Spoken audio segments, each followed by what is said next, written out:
What's up, you guys? It's Graham here. So this is this weird investment strategy and mindset I've been practicing since 2011. Now, maybe it's a little bit weird, and maybe it's a little bit risky, and maybe it's a little bit stupid, but this has been working really well for me so far, and this is why I'm constantly broke at the end of every single year, and why I've spent over $300,000 this year just for the privilege of being broke. So this all started in 2011 when I began buying real estate, and at the time, I used my entire savings to buy some real estate, fix it up, and rent it out. So by the end of 2011, I was broke. I spent every single cent I had towards the property and renovating it. And I think at the time, I was banking on the rent that I was gonna be getting to pay some bills that I had coming up. I also knew I had to work my ass off selling real estate as a real estate agent to be able to save up some more money because I was pretty much just flat broke. But what I found is that nothing motivates you more when you have no buffer between the bills that you have to pay and what you have to earn to pay those bills. So at the time, I was super motivated to start making more money,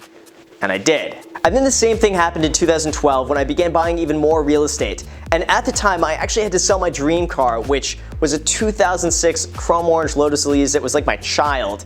I ended up selling my child to use that money towards buying a triplex that came up. And then just like 2011, by the end of 2012, I was completely broke again after buying these properties and spending the extra cash I had fixing them up. And I think at the time too, I actually had to borrow $1,500 from my grandma because I didn't have enough money to finish off a property before the tenant moved in. And then of course, once the tenant moved in, like a few weeks later, I paid her back, but like that's how close I was cutting all of this. And so then when I look back, without even thinking about it, I've noticed that since then, every single year by December, I end up completely broke. And it's not even like this is a conscious decision on my end or something I'm thinking about or something I'm planning. It just tends to happen that way. Like some years I'll max out a retirement account, or some years I might buy another property, or some years I might renovate something, or some years I might reinvest back into my real estate business, but there's always something going on that leaves me broke. And I'm sitting here now in the middle of October thinking to myself, at this rate, I'm gonna be almost completely broke by December 31st.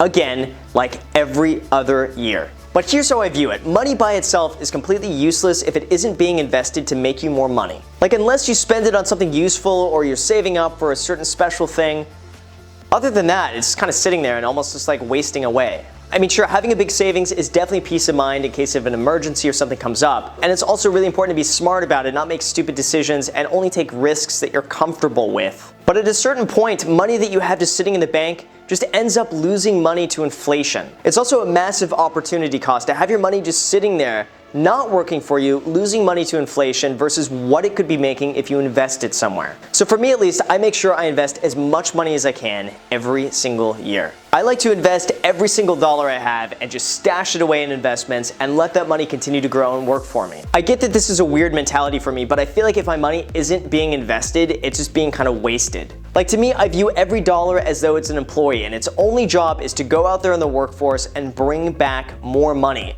And by workforce, I mean being invested. So you invest your money, it goes out there, it works for you without you really having to do anything, and then it brings you back some more money. And if the dollar isn't out there making more money, then it's just being a bum and it's useless. Like besides buying the essentials like a roof over your head and like food to eat and stuff like that, I just see money as a tool to use to go to invest that'll pretty much provide a stable cash flow for the rest of your life. My entire goal in doing this is just to increase my passive income and grow my net worth year after year. And maybe I'm sick in the head or something, or maybe I'm just a little bit weird, but I actually get way more enjoyment from saving my money, investing it, and growing it than I do going out on weekends and just like, balling really hard, stuff like that. And by doing this and being almost completely broke by the end of every single year, that is amazing motivation to go out there and start making more money. This for me is the best motivation I've ever had. This whole thing ties back into the principle of burning the ships, where you're literally left with no other option except to make it work and except to win. This concept actually originated in 1519 by a Spanish explorer named Hernando Cortez,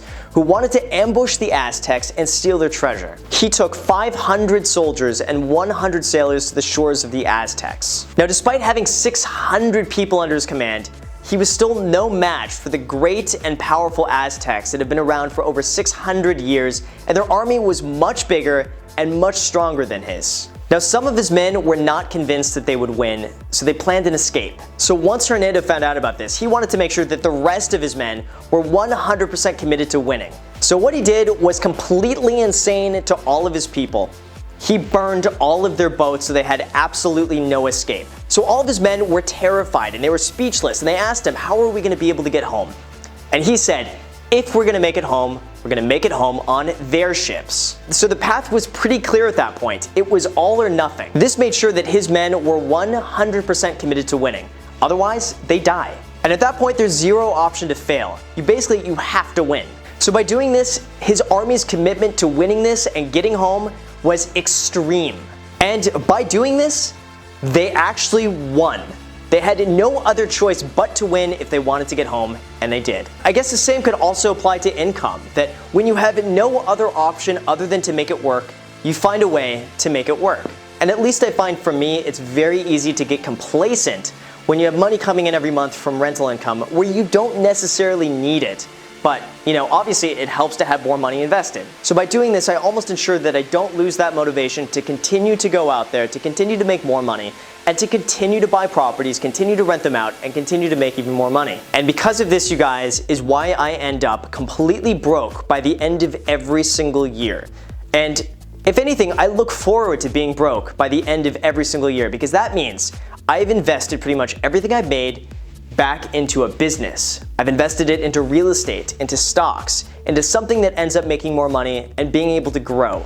Because the way I see it, money sitting in an account doing nothing is almost wasted. Like I said, unless you're saving up for something in particular, it's worth it to have your money work for you, make you more money, and continue to grow it. Now, I think it's very important to mention not to be stupid over this. There's a very fine balance between the risks that you're willing to take and the reward and what you're comfortable with and what you're not comfortable with. So never put yourself in a situation where you risk being homeless at the end of the month or starving or something extreme like that. Like for me, I could afford more risk because even if I have $0 in the bank, I know at the very least the next month I'm going to be getting about $4,000 a month from rental income. And if all of those become vacant and I don't get any rental income, then I have retirement accounts to fall back on.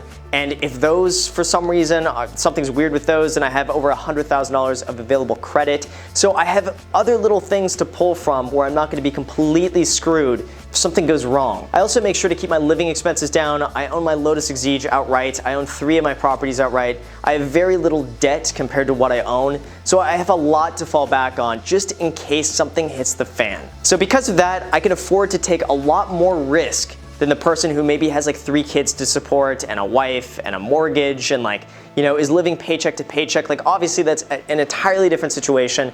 And I recommend just doing whatever you're comfortable with the risks that you're willing to take. That's the big difference here, is just end up being smart about it. Don't just invest it all if that means that you can lose your house or put yourself in a very uncomfortable, tight position. So as always, you guys, thank you so much for watching. I really hope you enjoyed this. I'm just gonna go for the full ask here. I'm gonna ask everything, and if you decide not to do any of this, that's totally cool. I don't really care either way, but like if you did this, it would be pretty cool. So let's list it off here. How about you subscribe? Would be pretty cool. So make sure to smash that subscribe button down there. Also, make sure to smash that notification bell so you know when I upload videos and you don't miss out on anything. What else? Oh, and then so you're smashing the subscribe button, you're smashing that notification bell, you're gonna smash that like button if you enjoyed this. And then you're gonna comment down below and let me know your thoughts. If you have any questions, really anything, you could comment anything down below actually. What else? Oh, and then you could share this video with your friends and your family and your acquaintances and your work colleagues and the person that bags your groceries at the grocery. You could share this with everybody. Oh, and then you can tell them if they want to, as well as you, add me on Snapchat and Instagram because I post there pretty much daily, so if you want to be a part of it there, feel free to add me.